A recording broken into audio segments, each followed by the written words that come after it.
everyone. Hi. Welcome to Word. If you've been here before in our bookstore, this is a little bit loud, but it's fine. It's fine. I think you're more soft-spoken than I am. A little bit. Sure. If you've been here before, we're independent bookstores in Greenpoint here and in Jersey City. We're celebrating our 10-year anniversary here in Greenpoint, which is why the wall is all like decked out from our party we had. Yay, independent bookselling. You're doing a really good thing by being here tonight, and thank you so much for being here, all of you. We're here tonight to celebrate Joe and Mike's book. Gonna go a little bit informal with this. It's the first long-form piece of criticism on the band Young Marble Giants, looking at the Giants' Soul LP, Colossal Youth. Tonight we're gonna have Vivien Goldman moderating. Thank you so much for being here, Vivien. Vivien, for those of you who don't know, she doesn't need that much introduction, but to give a very lengthy one anyway. She's a London-born, New York-residing broadcaster, educator, and post-punk musician.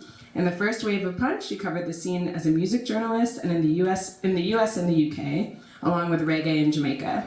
She's the author of 5 books. The most recent of her 2 Bob Marley biographies is the Book of Exodus, The Making and Meaning of Marley and the Wailers album of the century, which is...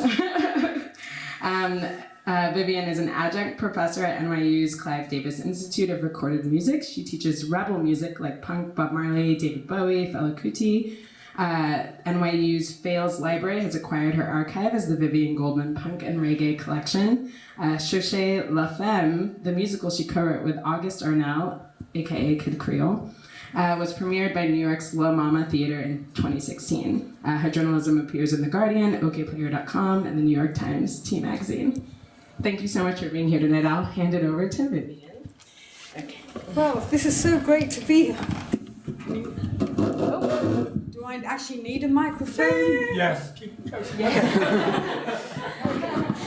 Well, it's so great to be here tonight. I was very thrilled to be asked, to introduce Michael and Joe's book and talk to them, not only because I've worked with Michael before and it was a great experience, but also because I love the Young Marble Giants, and I used to know them back in the day, and I was very thrilled that they had focused on this work, and then when I read it, I was very impressed, and I'm sure you all will be when you doubtless buy a book at the end of this session. So first of all, maybe I should introduce them. This is Michael Blair.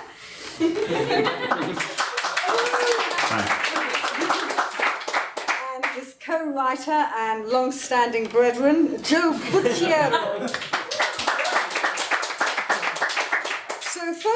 First of all, they're going to be doing a reading from the book, and you're going to do a bit from the intro? Yeah. So we're going to begin with Joe reading from the intro. Thank you very much. Over to Joe. We're just to sort of set the context in the introduction of the book, which hopefully you'll read at some point. We sort of just kind of put out the facts that you'll need to know moving forward. So I guess I will just do that. Young Marble Giants were born out of a Cardiff-based cover band called True Wheel, named after a 1974 Brian Eno song of the same name. Brothers Stuart and Philip Moxham played together on guitar and bass respectively, running through glam rock and proto-punk songs at local venues, at least until Stuart decided he needed a break. He took a brief sojourn to a farm outside the city, and when he came back, True Wheel had acquired a new backup singer, Allison Staton. Allison and Philip started dating, and when Stuart approached his brother to start a new band, one in which they would write and perform their own songs instead of others, Philip and Allison presented me with a fait accompli, Stuart said. It's both of us or nothing. Stuart chose both, and the newly formed YMG began rehearsing in a Cardiff storefront soon thereafter. In 1979, the close-knit Welsh trio self-recorded and released a cassette. The next year, they contributed 2 songs to a compilation by local do-it-yourself post-punk label Z-Block Records. It was the songs on this compilation that caught the ear of Jeff Travis, founder of London's Rough Trade, which was at the time the global center of punk and post-punk. When I got to track 9, I think it was, Travis recalls in Neil Taylor's Rough Trade Oral History document and Eyewitness, I just stopped in my tracks. It was so good. So good, in fact, that Travis rang YMG up in Cardiff, signed them to his label, and brought them to London. There, Travis gave the young musicians free creative rein, and the three decided to record a full-length album rather than test the waters with an EP. When Travis asked us what we wanted to do, Stuart told us, I convinced Phil and Allison, over a cup of tea around the corner, that we should put aside any concerns about spending the label's money and do our album. After all, Rough Trade was the hippest label on the planet at the time, and the impact of coming out of nowhere with an LP would be the greatest we could make. Their decision made, YMG promptly traveled, per Travis's suggestion, to the pastoral full studio in a town in Wales that I cannot pronounce, where they recorded their one and only full-length Colossal Youth.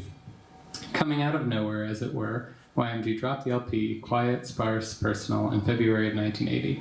Successful on the charts, at least by underground rock standards, Colossal Youth was followed by 2 EPs, Final Day later that same year, and 1981's instrumental Test Card. Test Card was a posthumous release, though, as YMG had broken up around the turn of 1981 following a brief and tumultuous North American tour that was conducted in a fog of what Stewart has called an Olympian ganja intake. In the span of less than a year, the group went from unknown to celebrated outsiders in London to marginal figures in the history of post-punk, with their music and its context in some ways forgotten to time. Subsequent artists such as Beat Happening's Calvin Johnson, Kurt Cobain, and the XX have counted YMG as an influence, but ever underdocumented, YMG themselves remain tough to pin down. There's something of an abstract concept, as it were, like the austere stone sculptures after which they're named. That's a reference to something that is before the part I started reading. So now Michael is gonna set some more context. I'm gonna jump into the second chapter and jump back a second because to give you a sense of like what it was like in Cardiff, I guess, where they wrote all of the songs completely before they were signed to Rough Trade and before they moved to London. So the music, though it wasn't recorded in Cardiff, it really has a lot to do with it. So I'm gonna just give you a sense of I'm gonna read like one paragraph to give you a sense of what it's like in Cardiff, and then I'm gonna jump ahead. And I think the only thing you need to know is that the main DIY record label at the time in Cardiff was called Z Block, and we quote one of the founders of Z Block named Spike, who we can talk more about later, but interesting figure.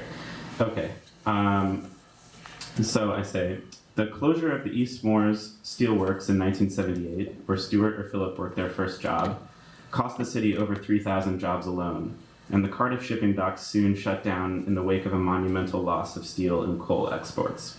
A blizzard had howled through Cardiff that previous February, and the following winter of 1979 brought an economic freeze popularly called the Winter of Discontent, as union leaders mounted strikes in protest against then Prime Minister and Cardiff native Jim Callaghan. Yes, Callaghan's proposed pay caps on union workers across the UK. This class chaos opened the door for Margaret Thatcher's Conservative Party to sweep the 1979 elections, and the new regime threatened to outsource whatever industrial jobs the UK had left. Working class rebellions soon sounded from Cardiff to Manchester to Belfast to London.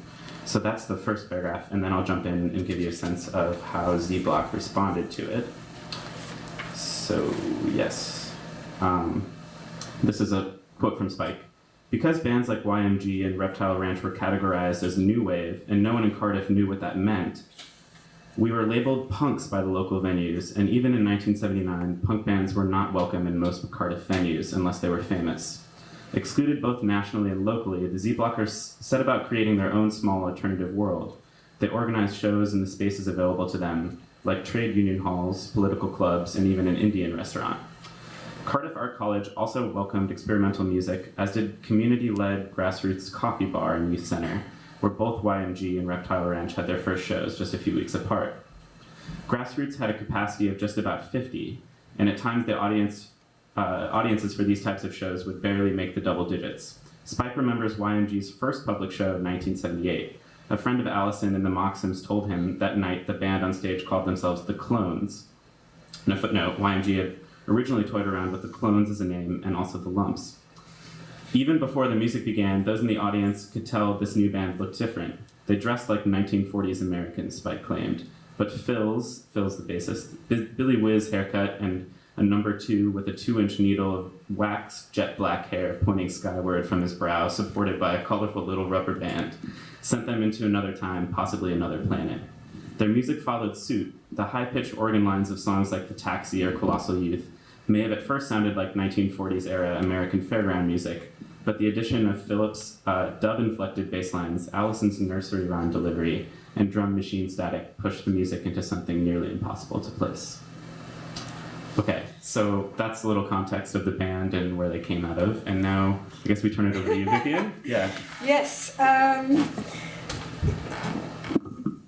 It was so exciting reading the book, having thought I knew about Young Marble Giants, and then the lads here put it into such an expansive context. It was sort of a bit mind-blowing in a way, you know, made me wonder whether when the Young Marble Giants were doing music, could they have known how deep they were being, you know? Mm-hmm. So anyway,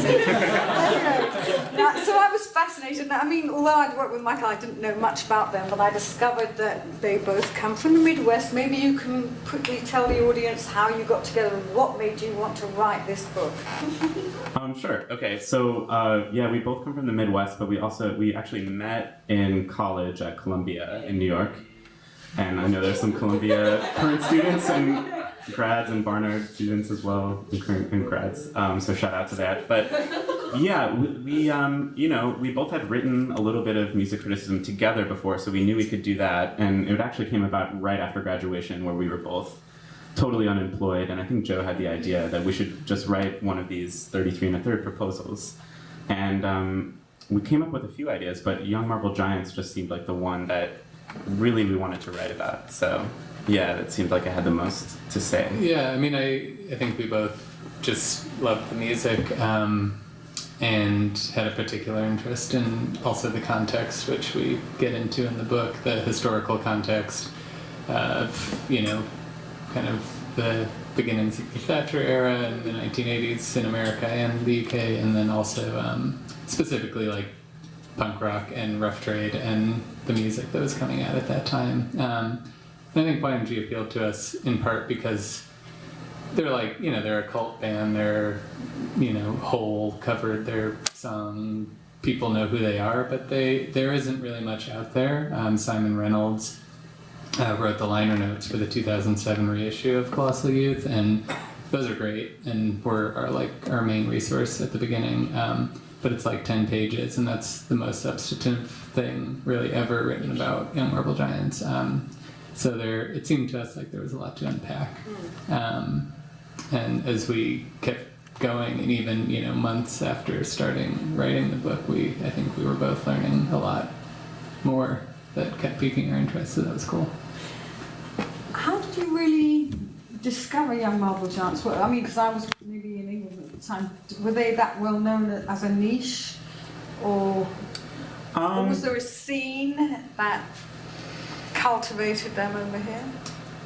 I didn't hear about them until I was in college, and I think I found out about them through just doing college radio. So on Rubar.org, you can stream it. But I still think that they do have, like, yeah, they seem to be like a cult band and something that you like find out about and you want to tell your friends about, because there's only one album, and as maybe people know, that the cover is quite mysterious. It's just 3 people with, you know, totally monochrome, and so they still sort of, I don't know, but to be honest, at the same time, yeah, it was one of those things where I was listening to in college the band, but I had originally sort of came to the music with no understanding of who these people were and where the music was coming from and how it got made and all of that stuff. And so, you know, writing this book was an excuse to do that. And it turns out that, you know, the stories of the band members and how all this stuff happened is like nearly as mysterious and hard to understand as the music itself.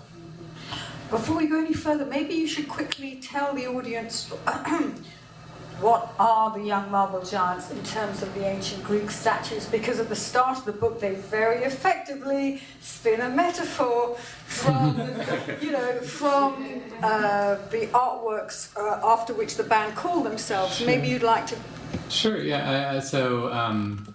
This is just background, and it's how we start the book, but it's so the name Young Marble Giants and Colossal Youth both come from a caption in a book that Stuart, the main songwriter and guitarist, found in his college library by an ancient Greek art historian named Gisela Richter, and it's primarily about this type of statue called kubroi, which is one of the most ancient styles of Greek statue, and the passage, I can just read it because I don't have it memorized and it's easy to get to, is colossal statue of a youth, circa 590 BC, marble, 3.05 meters, pit east of Temple of Poseidon, Sunion, Athens, National Museum. Young marble giants greeted the sailor from Cape Sunion as he entered the home stretch to Athens. Two basic intuitions of Greek art, tense vitality and geometric structuring, are as yet disunited. The sculpture partly carves, partly maps an abstract concept of human form onto a rectangular block. So that sparked something in Stuart that we end up kind of taking Richter's language and applying it to the music a little bit. But the statues themselves were these very tall statues, presumably painted in color, although what remains of them today have no color, and they welcomed sailors coming home. So, yeah, I don't know if Michael wants to say anything more. Well, yeah, I can say one thing that, when I first saw that quote, I was really fascinated by it, and we tried to, I think we tried to actually check out the book in the New York Public Library, but it's there's been so many editions of this one Greek sculpture book. But I will say one thing that, the first thing I read that sentence, two basic intuitions of Greek art, tense vitality and geometric structuring, are as yet disunited. At first I read it, I was like, okay, yeah, that's makes a lot of sense. You can hear, tense vitality and geometric structuring make a lot of sense with the music of Young Marble Giants. But the thing that really got me, in the farther along in the writing process, is that she says they're at yet disunited. So I guess Richter's trying to say, at this point in Greek sculpture, these structures are there, but they're pulled apart from each other. And I think that actually makes a lot of sense with YMG, because you have this tense vitality, or really emotional, personal sounding songs that are actually, it's about, most of them, they're all written by Stuart, and they're all about a specific breakup that he went through, which he tells you, but that doesn't really get at exactly what's going on in the songs, and we try and talk about that. And then you get the geometric structuring, which is the drum machine and the very dubby and octavey bass lines, and this sort of locked in feeling that's quite stifling. So they work together, but they also feel constantly pulling apart from each other or something. Giving them that tension. Yeah, exactly.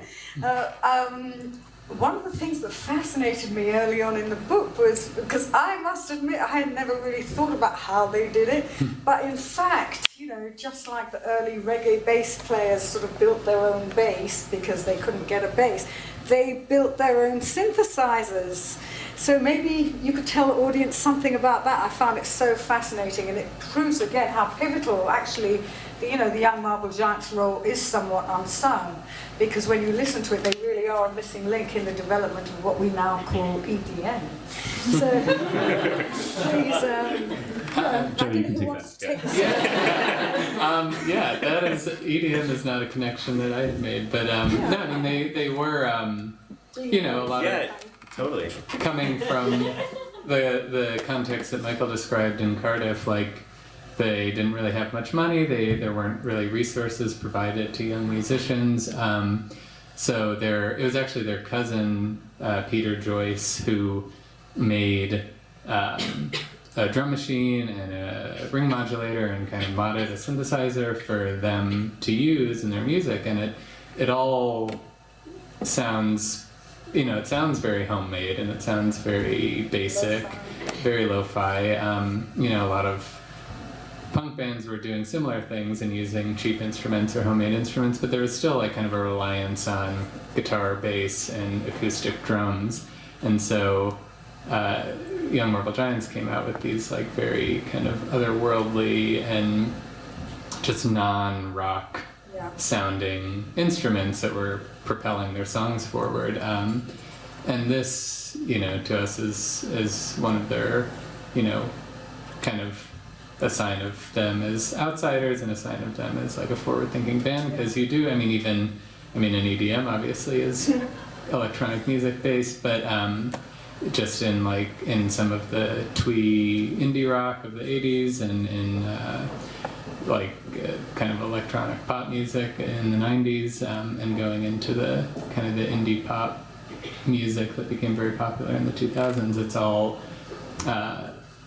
you could make a connection, whether or not it's conscious or not, to Young Marble Giants, and it really didn't sound like anything else in Cardiff, where a lot of the bands, even the bands on the same record label, were much more straight ahead punk rock. They were kind of like New York Dolls-y style rock bands, and in Rough Trade there were people doing some pretty out there stuff, but nothing quite as like homemade as what Young Marble Giants were doing.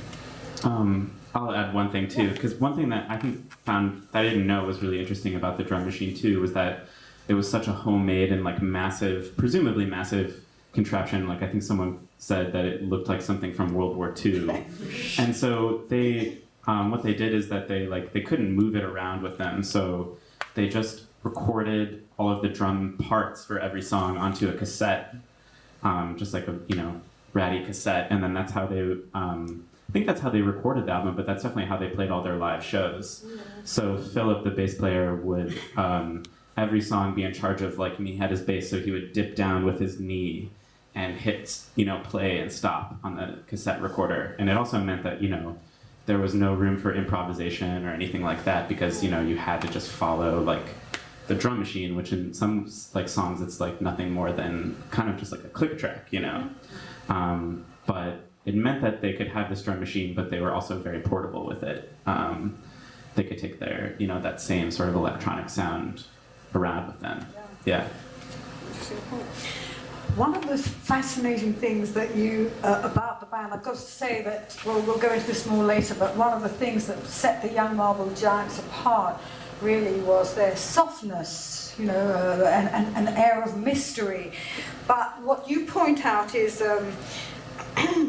how they were into consciously distancing themselves from rock's misogyny and white supremacy. And you talk about how the sound, Stuart's bass, they described it as knitting, which is an unusually sort of female, gentle approach to the bass, which is kind of a rugged instrument in many ways.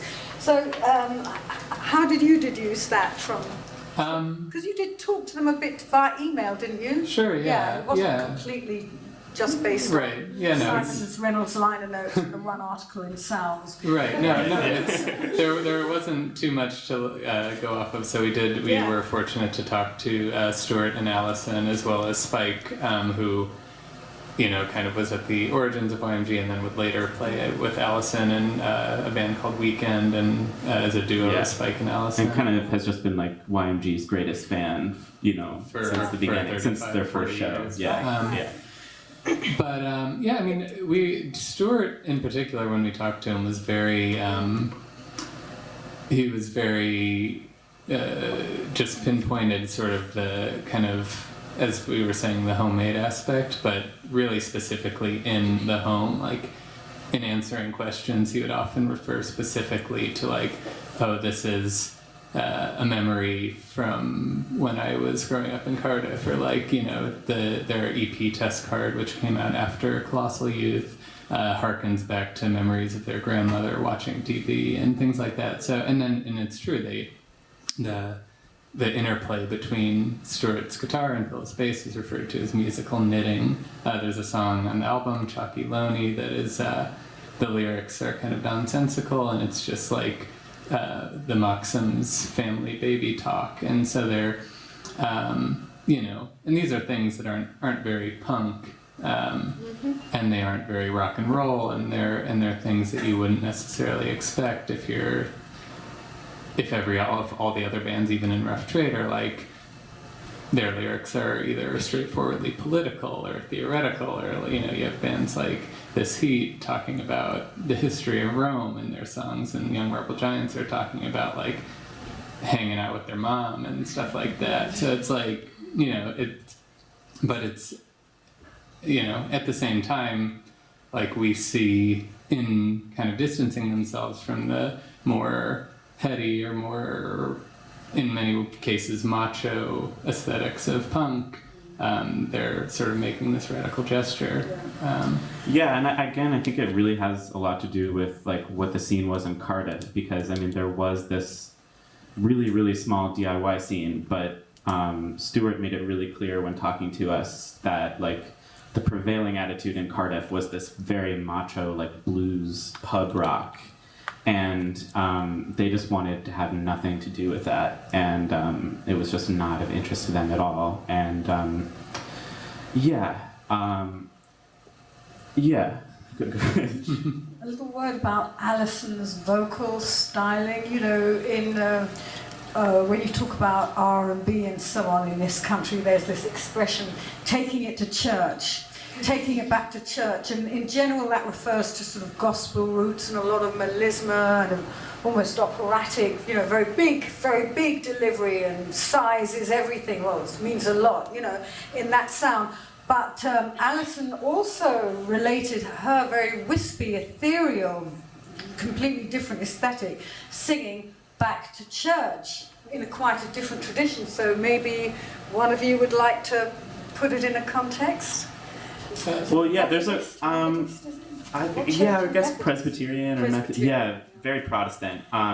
There's I can read this really good quote from Alison that we have in the book, and it actually goes back to what you were talking about, the space and the less masculine thing. But yeah, I mean, this comes from an interview with Simon Reynolds, but not in his like interview book. It's not actually in the liner. Well, it is in the liner notes, but when you read the interview, you see that he asks her like, where did your interest in non-rock sounds come from? And so she says, I can remember being mesmerized by the church organ in the Scottish Presbyterian church on Sunday, and can still hear the detail of a dropped hymn book echoing, or a stifled cough when it stopped and silence fell once again. It's always been the points of sound in silence that get my attention most of all. The ticking of the clock and crackle of the fire in Mr. Morgan's parlor, the rain on a window pane or an owl at night. Those are the sounds that have an exquisite intensity for me. So when I read that, I was just like really blown away, because I mean, I don't know who Mr. Morgan is, but it's just like immediately this really like intense and vivid scene that she's painting about where her influences are coming. But she's not just rattling off bands. She's saying like it's about being in the church and hearing these points of sound in silence, which I think is, maybe Joe could talk about that, but that's like a pretty interesting thing. And Philip also said, like, for the YMG writing style, like he famously said, you write the gaps as much as you write the music. So I think they very much had this idea about mixing sound and silence, and the like interplay between the two as part of what they were trying to do musically. Yeah. One of the things you do pick up in the book, and actually, disclosure, I do know the Young Marble Giants a bit because I did share a house with the founder of Rough Trade, Jeff Travis, and for a while he used to sort of park all the visiting bands there in the house. He wasn't there, so it became a sort of B&B for his bands for a minute. And I remember them coming to London and being, you know, very excited, almost in a you know that Stevie Wonder thing, New York, just like I picture it. So it all seemed a little bit like that about Ladbroke Grove in a very refreshing way. And you do mention how they perceived themselves and were perceived as having a sort of provincialism. Were you could define that and explain.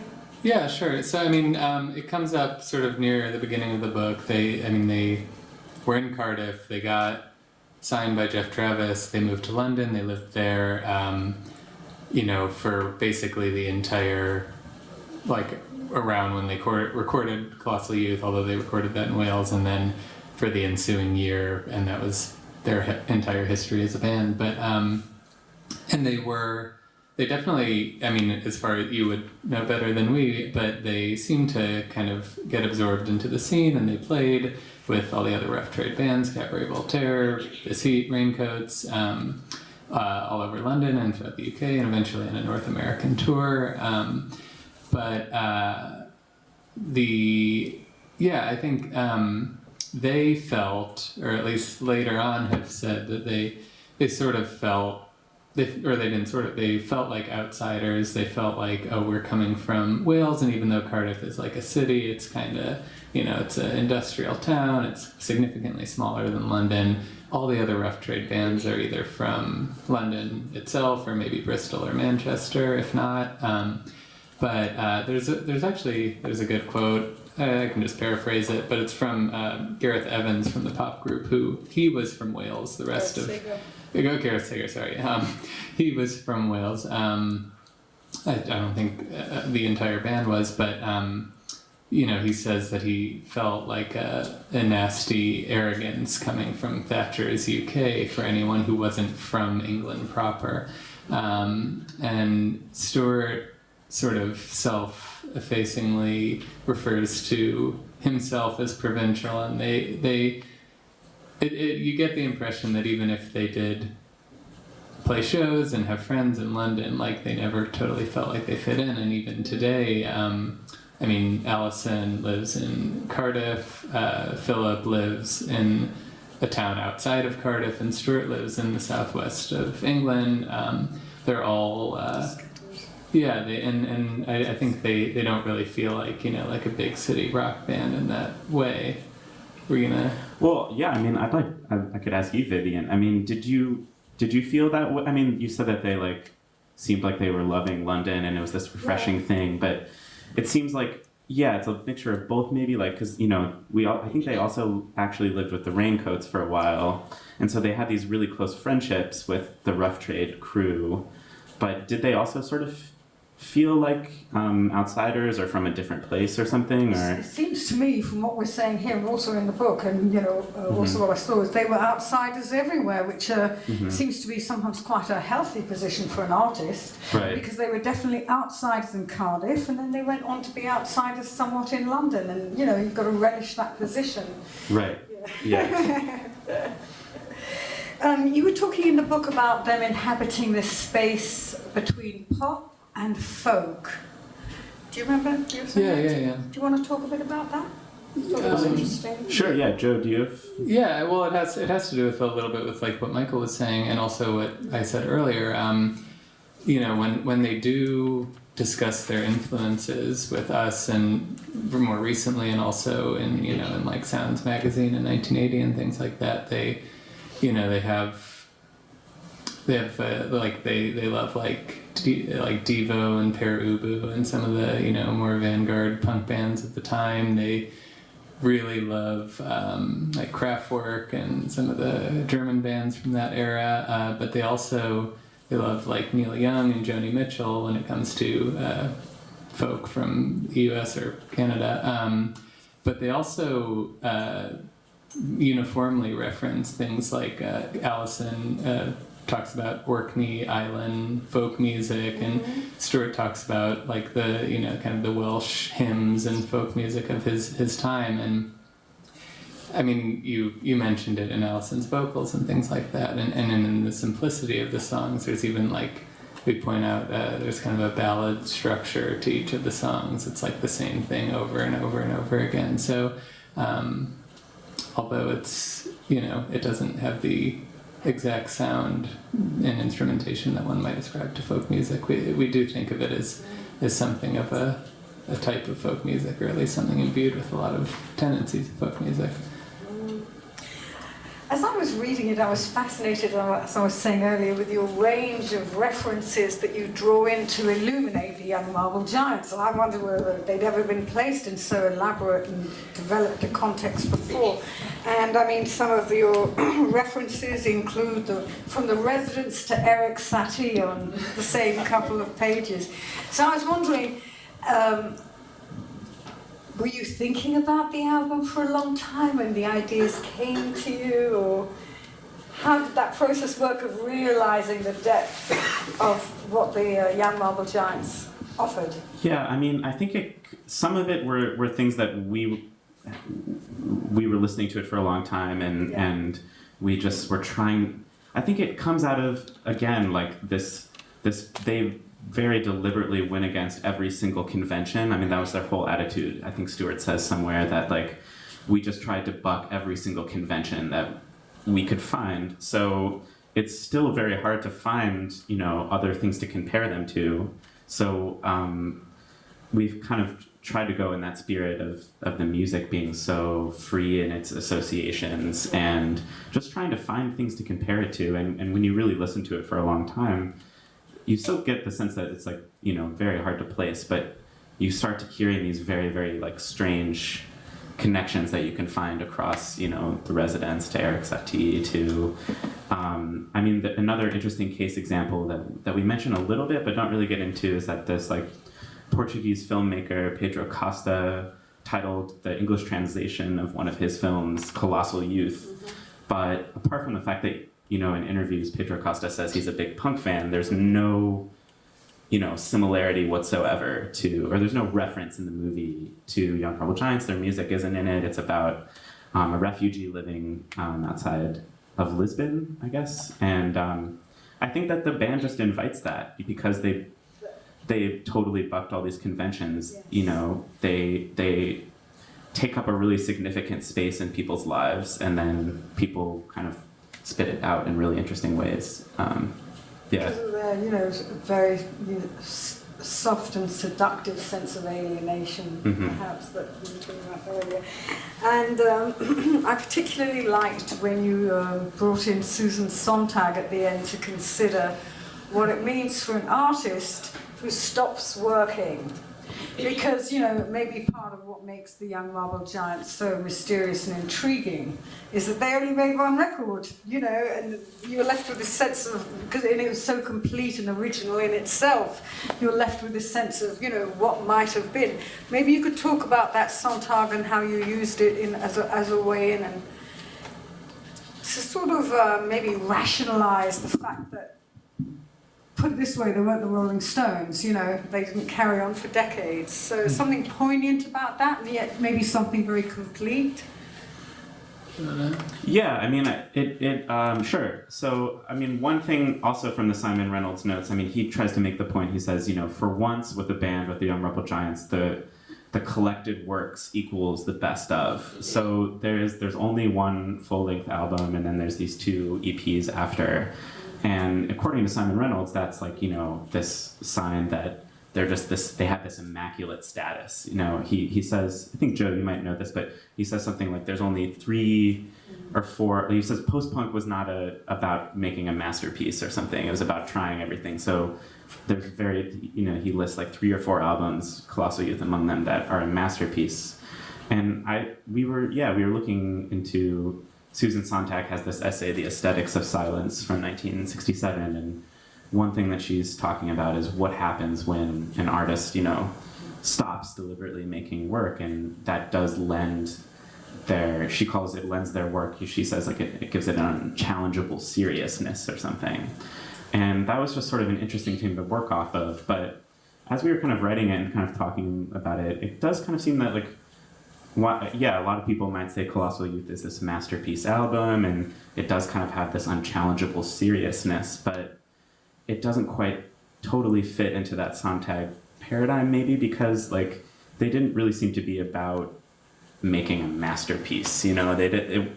And people don't necessarily, I mean, the resonances of the music seem to be much more personal and intimate, and it doesn't kind of have this, it does have this seriousness, but it also feels very, like, very ordinary in quite an interesting way. Something very domestic. Almost. Yeah, domestic, ordinary, family-like, you know, and yeah. So that was sort of an interesting thing to play with, because it is true that they do have this cult status that is sort of unshakable, but the more time you spend with the album, the more inward you kind of go, I think, you know, as opposed to, like, calling this the best album of the 80s or something. Yes, it's not sort of strident and macho in that way. Yeah. Yeah, so actually how long did you chaps spend writing this book and listening to this one record over and over? I think, well, we started in, I think, like November of 2015 and turned in a manuscript in May. so that's 6 months, and then kind of fiddling with it and editing over the ensuing 6 months, and then waiting for it to be a real thing. So, but yeah, it's about a year and a half, I guess, between writing, editing, and production. So the big question is, having listened to this album not only for many years before, but extremely intensively, no doubt, for 18 months, how did you feel about the album at the end of the process? I don't know. I mean, it also, I was listening to it today and for the first time in a while, and like it does sort of still, it's like we know all these facts about them, and we've thought about it so extensively, but it's still like so bizarre and strange and like really hard to place. And I don't necessarily feel like I've come closer to understanding anything about really the band or like how they made it, and it's just like super. I mean, like one of the things that's really interesting too is that they wrote all of these. They lived in a storefront in Cardiff. They were just squatting in an abandoned storefront, and that's where they had this rehearsal space and where they were writing the songs. And then they actually released, before being on the compilation that Jeff Travis heard, they self-released a cassette tape called Colossal Youth.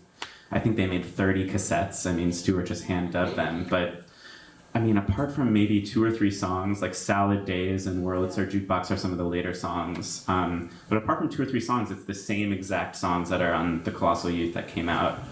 And there's really no documentation of, like, how they actually wrote the songs. There's no photos of them, like, oh, we're sitting here writing, searching for Mr. Right. So it just does feel like it kind of came out of the air, It's really hard to understand how it was written and how they came to. Back in those days, people didn't document things the way they did now, because a camera was kind of an expensive thing, and you had to take it to the chemists and have the film developed, and it's so interesting, because in those days many things were not documented. Nowadays it would have been intensively, I'm sure.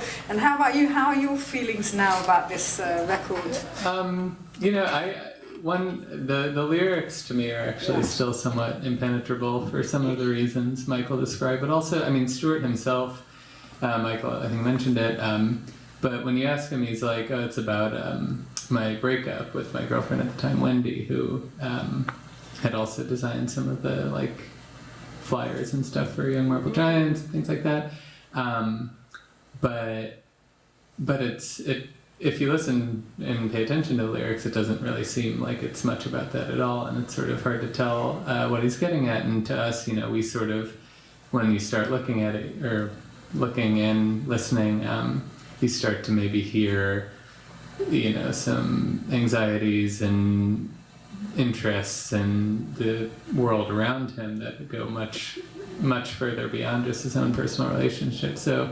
And at this point, I still if you asked what some of the songs were about, I don't know if I could give a convincing answer. But the thing that intrigues you, and then I guess on a sonic level, I think it sounds great. I think it sounds much more current than a lot of the music that was released around the same time. And I think the first 20 seconds or so, which contain the longest, quietest fade in that I'm aware of in pop music, is like the best start of an album that I know of. So I like that, and that still gets me every time. Excellent. So is it question I was just about to say, I think now feels like a good moment to throw it open to the floor. Ladies and gentlemen, we should give a quick shout out to Michelle, who's here, who is our editor, Miss Michelle, who was a big part of that process of the manuscript writing process, and really helped us a lot. So I must say, I'd like to say a quick thing before we go into the Q&A. I would like to thank our hostess here, Camille. And I personally, and I think we all are, so thrilled to be in this bookshop on its 10th anniversary, and I see it outside, you're expanding the shop, and it's just, isn't it such a joy to see a roots bookshop that's serving a community that's growing and it's vibrant. So I think we're all very excited to be here, and now we're very excited to hear your questions. Anybody got Okay. Just, Yeah. Oh, do you want a microphone, I'll Jolly? do it here. How well did the record sell at the time? Has it been continuously available since? And is it available now? So yeah, it actually, so this is one of the things that was interesting to us, and I actually would maybe be curious to hear Vivien's impressions a little as well, but it sold very well. It sold over 27,000 copies in the first couple months. It was, at the time, Rough Trade's second highest selling LP that they'd ever put out, behind Stiff Little Fingers and Flammable Material. And it was very well received critically. It was at the top of the alternative album charts for several weeks. So it was, by all accounts, like a total success. Like, for a band that had never released anything before, to get that much attention is like, pretty amazing, which is the fact that they got upset and quit soon after is all the more kind of surprising. After that, I think it's sort of largely in part seemingly because they called it quits and stopped making any more music. It sort of fell off. Because they did still make music. Right, yeah, exactly. They made music in different permutations, some of it for Rough Trade, and actually they played together a lot, just in different names. But I think my impression is that sort of in the later part of the 80s, it would sort of fell into obscurity. Went bankrupt, right? Well, yeah, I mean, there's that aspect of it. I don't know if it was like still circulating. It was reissued in Europe in the early 90s, maybe 94. But it actually, it sort of was off the market more or less until it had this huge reissue from Domino Records in 2007, which was a box set that gave, I think, 3 discs, Colossal Youth, the Colossal Youth cassette, Final Day, Test Card, John Peel session, and like a couple more. It's still not a ton of music, barely over an hour. And I think starting in 2007, it's you can get it anywhere pretty easily. I'll go one more. You talked about it being unprecedented, the use of the rhythm machine, but Metal Urbain, which was the first Rough Trade record, was, And so was Daniel Miller. So they were part of the Shane zeitgeist. Miller, Silicon Teens, Yeah. and all this. But in terms of what was unprecedented, what you were talking about was the soft and kind of provincial approach, which we saw later on in the form of Anorak, and bands like the Pastels and so on. So how much do you think they made that movement possible? I'm not really totally sure. We know that they definitely had a big effect on the American bands in the 80s. I'm not sure about the British band, like because the Pastels are a British band, or but From Norfolk. yeah. So a lot of the American bands, especially like on the West Coast, which we don't really totally get into, but you could kind of say like in Olympia, Washington, another provincial area. There's a movement called Tweed. Yeah, I think the first Tweed. I think you could make that argument maybe, but it's another thing where like they broke up so quickly and they only had this one album that they weren't necessarily a part of a scene, but they definitely, their sound seemed to sort of foreshadow what was going to happen. But it seems like a lot of those other bands in the 80s definitely had this sort of scene aspect that YMG never had. They weren't like in a twee scene or something, They were originals and outliers. I'd like to actually introduce our main question poser so far, because he's a bit of a punk and post-punk legend himself, Jolly McPhee, and you can find a lot of his work on Punkcast.com. He was the original pioneer of the guerrilla punk media known as Badges, with his company Better Badges. And he's still spreading the vibe today on the roots on the underground scene, i.e. us here tonight. So, thanks Jolly for immortalising us tonight. People, surely yes. Do you want them? Okay. Okay. I'd be curious to hear more about the influence of dub and reggae on the music, which I gather was sort of big in Cardiff at the time, and which you mentioned in one of those first readings. did they listen to a lot of that stuff? Was it sort of in the air in where they were growing up? And Everybody did. Everybody Yeah. did. It was Vivian, the punky can- reggae party, as Yeah. Bob Marley called it. Yeah, it was the music of choice at that time. Yeah, well, Go ahead, yeah. and I mean, yeah, that is our impression certainly. Allison has mentioned that that Cardiff had a really vibrant reggae scene around the docks. There were a bunch of clubs, and because of kind of new waves of immigration and just the culture in general, reggae was popular in Cardiff. Certainly in London, a lot of the rough trade bands were listening to it. Stuart has listed several reggae artists as influences, and they even one of our favorite finds is Stuart and Philip later played on a record by Joss Scouse, who was a reggae musician in England, and it was I think it was mastered by Charles Bullen from This Heat. Yeah, it has a quote-unquote vegan mix by Charles Bullen, which is the side B, different mix. And I think we see it as, like, for instance, in the first track, Searching for Mr. Right, you have immediately, Stuart's guitar is like this kind of scratchy, syncopated upstroke guitar, which is something that you would find in a lot of Jamaican music. But also just kind of the use of space and the use of, bass and these sort of kind of, their songs, even though there are no drums, they're like very rhythmic songs. So to us, it's just like you can hear things like Lee Perry and whoever like very heavily in the music, even if the instrumentation's not the same. Exactly, because the hallmark of the sound is the sparseness, isn't it? Yeah. And that is a trait of dub, which is very stripped down music. People, I think we have time for another couple of questions. Totally. Well, quickly, I'll ask you, because I know you sort of linked, the use of dub in your own music to like the sort of post-colonial movement that was going on, and it's a very political thing sometimes we can look at it and think, these, like as you said, there's sometimes charges of appropriation leveled, but you say it's really actually about post-colonialism. Maybe said that at the time. There's appropriation, right, yeah. is a sort of new thing.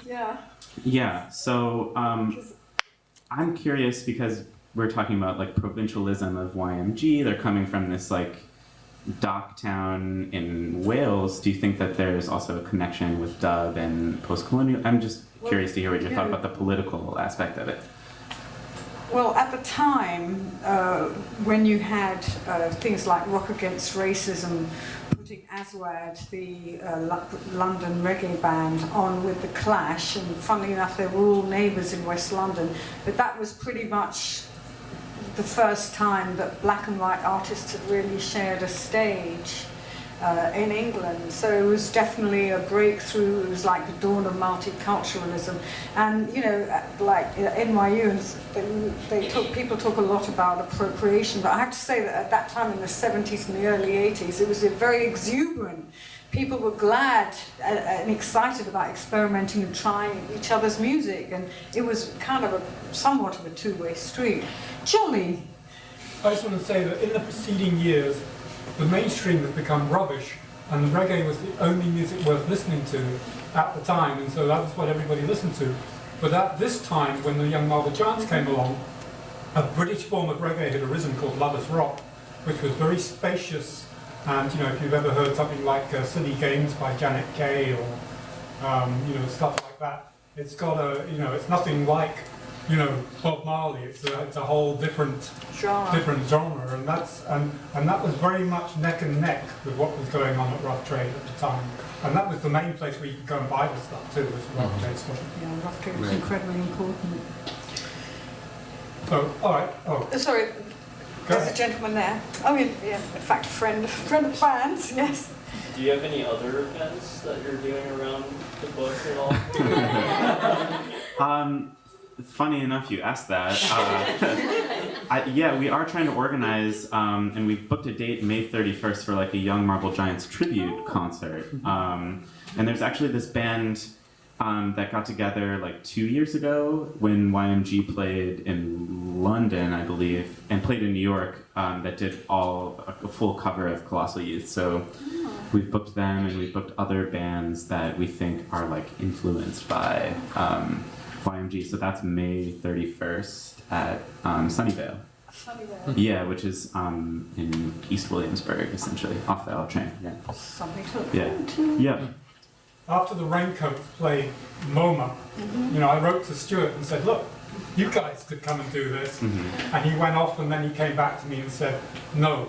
And it wasn't him that wouldn't do it, so it was someone else. Mhm. But then subsequently they have gone and played in Europe, right? Yeah, so they, I think they reformed around 2007 when the album was being reissued, and then they played at the All Tomorrow's Parties Festival in England in 2009. They played like Colossal Youth all the way through. And then, yeah, they played throughout France. Europe. Yeah. They played throughout Europe, but according to Stuart, at least, they played up until about August 2015.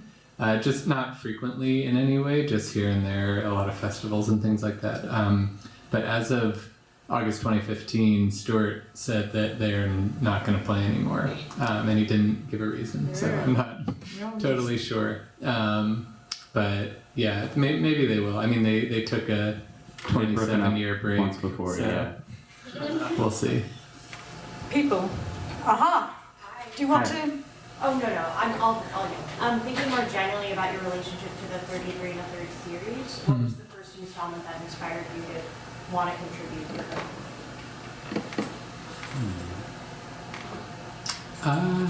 Do you have an answer? Well, I don't know if it's the first one, but I picked up the one on Marquee Moon, which I'm forgetting the name of the author, but it's very much like a cultural history of, by television, but it's much more of like a cultural history of the entire New York scene in the 70s.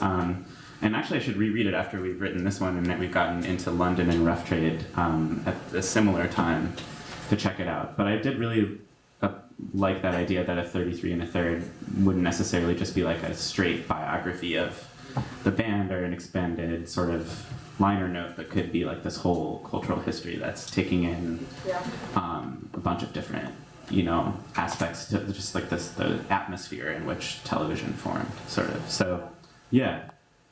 You like the approach? Yeah, I like the approach. Yeah. I agree. I like that one as well. The one, I don't remember the first one I read. I mean, they've been around for a while.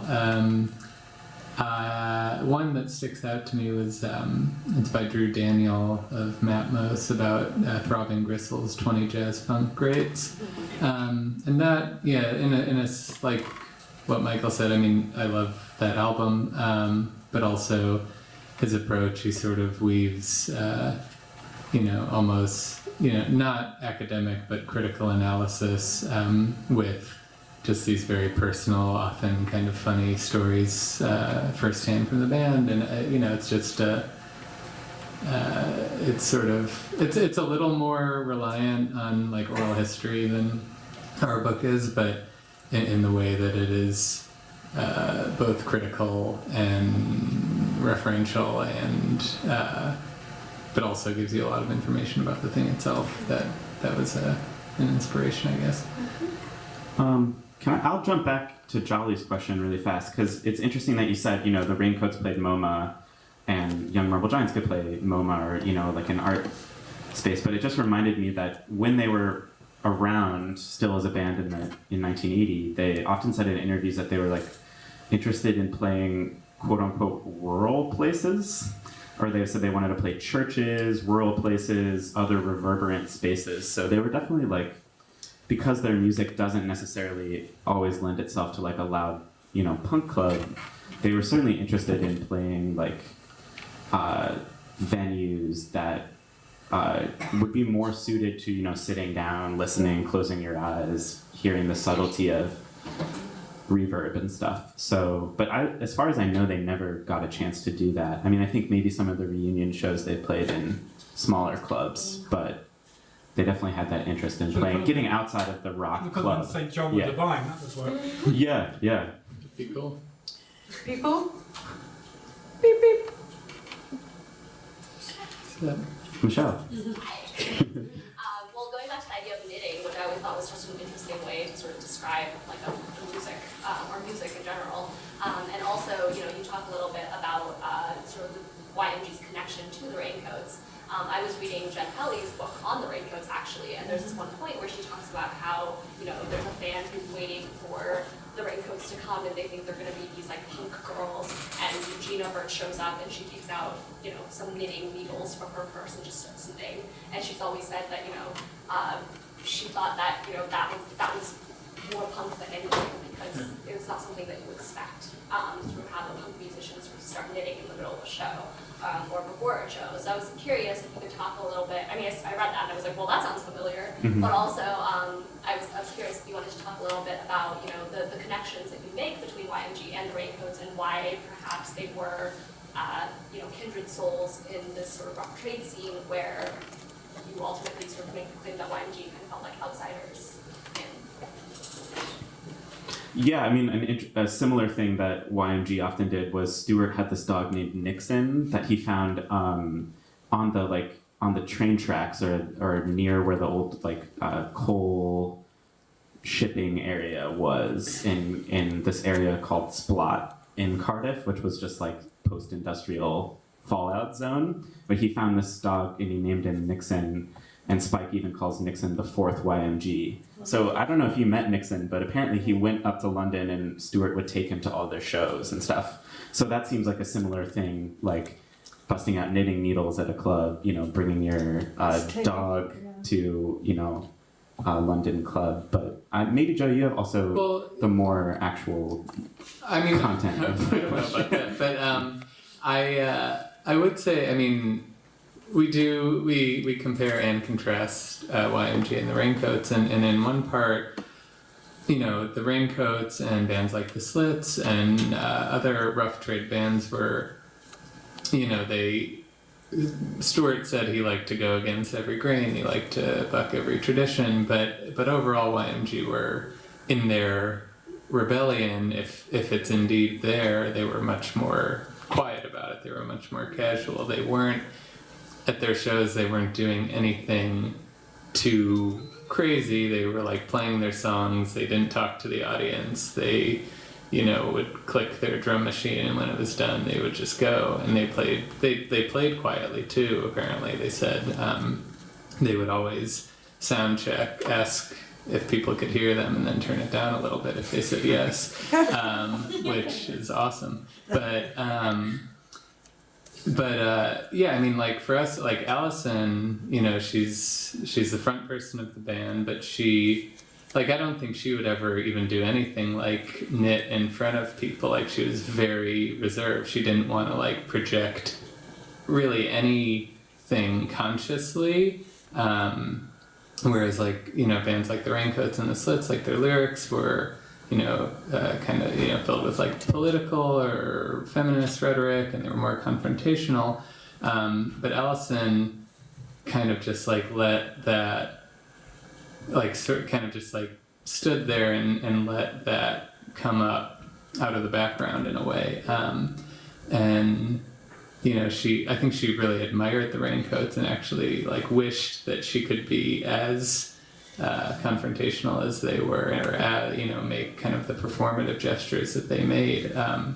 But for her, it was she felt like that wasn't her place. Yeah, and I think I got the sense that YMG really learned a lot from being in London and hanging out with the Raincoats. I think they lived with the in the Raincoats apartment for a while, and I think Allison said meeting the Raincoats made me want to run away and join, a girl band. Yeah, and she did do that, she collaborated with Spike after YMG in this band called Weekend. Yeah.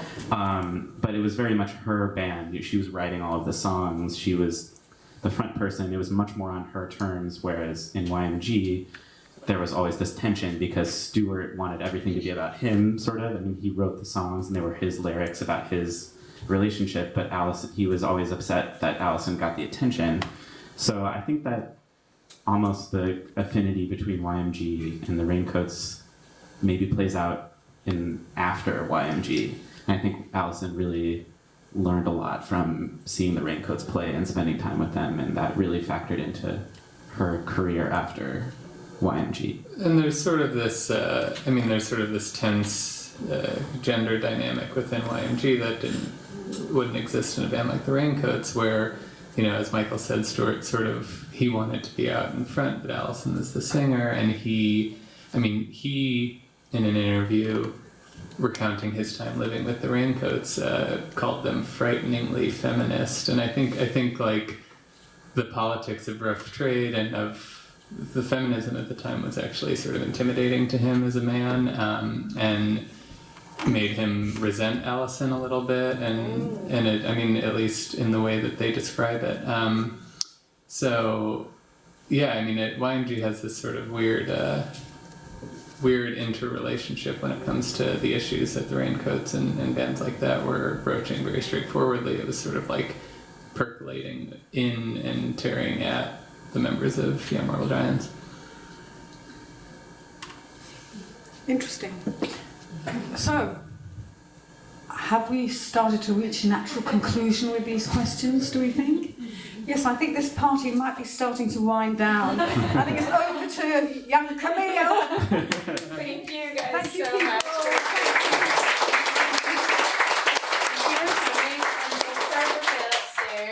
They'll be down here signing. Obviously, get all your copies signed. And yeah, thanks so much for coming tonight. Thank you very much. Thank you.